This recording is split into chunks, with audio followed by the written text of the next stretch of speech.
What is with this booming market post-election day? Marketplace Morning Report is supported by Progressive Insurance, protecting your business with specialized coverages for your commercial vehicles. More at progressivecommercial.com. I'm David Brancaccio. Yes, we know more today than the day before the election, yet there remains much that is unpredictable. So why has the stock market been running so strong since Election Day?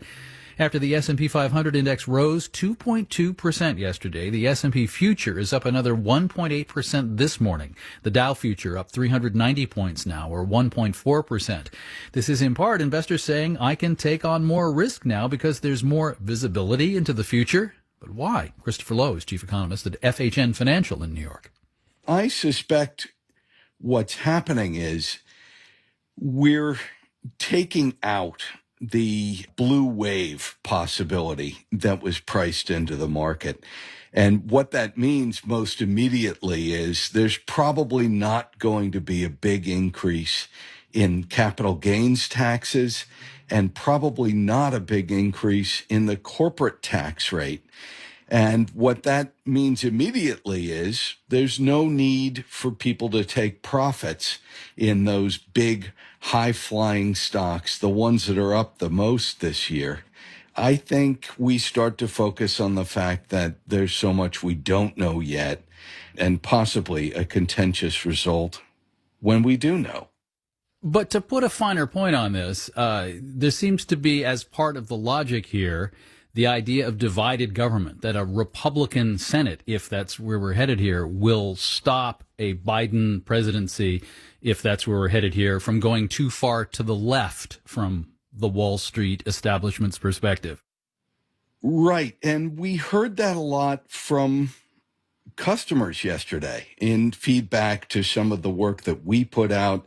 It's not even necessarily a weak Biden. I think people like the idea of a weak executive because it means less chance of unpredictable big changes that require rethinking strategy, that prevent people from making investments and so forth.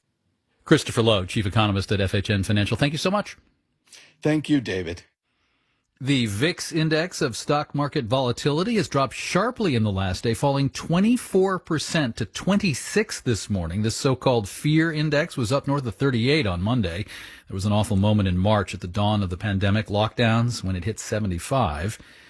Votes are still being counted this morning in several states, but we can tell you the result of a ballot measures, several in the city of San Francisco, the CEO tax initiative, and an effort to increase real estate taxes, mostly on big developers and landlords in a part of Silicon Valley Extended. Marketplace's Nova Safo has more. San Francisco voters approved several ballot initiatives to restructure taxes with an eye toward addressing the city's growing economic inequality. One measure will add a tax of 0.1% on businesses whose CEOs earn 100 times more than the median compensation of workers. The tax goes up along with executive pay packages. The Economic Policy Institute estimates that last year, CEOs at America's top companies earned 300 times more than the typical worker. But calculating the new executive tax is complicated because CEO compensation can take a lot of forms, including stock and other benefits. The city says it could pull in as much as $140 million a year. Other new taxes on the way, an increase in the transfer tax on properties valued at $10 million or more.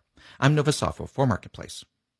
Marketplace Morning Report is supported by Databricks, simplifying data and AI. Thousands of data teams use Databricks Cloud Data Platform to innovate faster. Learn more at Databricks.com.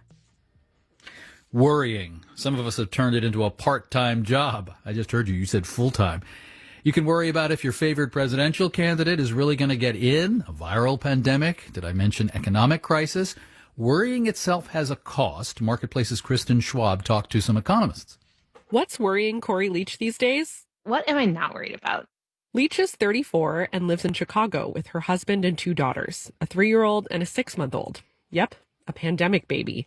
And having a new baby has heightened Leach's worries about COVID and climate change. In the middle of the night when I'm feeding my daughter, There's definitely been moments where it's like, that's all I can think about. And you're doing this loving thing. You're feeding a baby, but you're looking down and not thinking about that love. You're thinking about, oh my God, I'm sorry for bringing you into the world.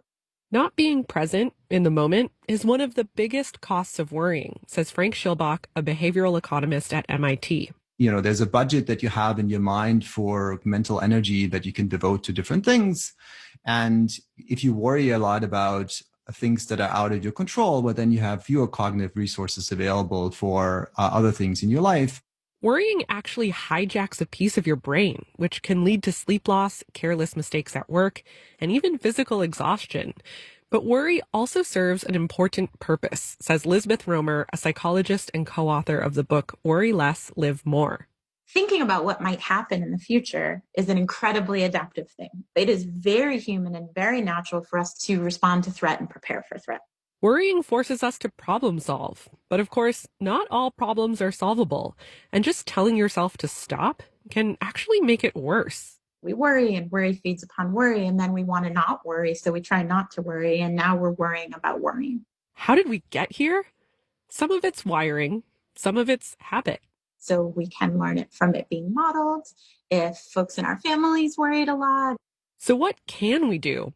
I think different people find different things useful. Sonia Bishop is a psychologist at UC Berkeley. She says some people practice mindfulness, others exercise. There are also studies that show actually scheduling a half hour to worry can help you focus outside that time block.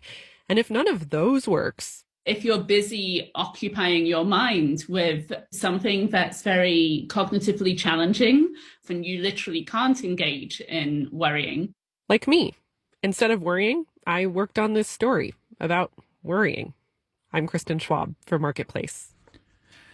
But here's some progress. Stock in the pharmaceutical company Biogen rose 44% yesterday after the FDA liked tests showing Biogen's Alzheimer's drug is effective in slowing the progress of the dementia. Exceptionally persuasive evidence, the regulator said.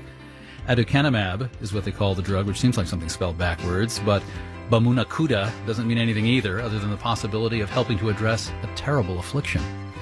I'm David Brancaccio, Marketplace Morning Report. From APM, American Public Media.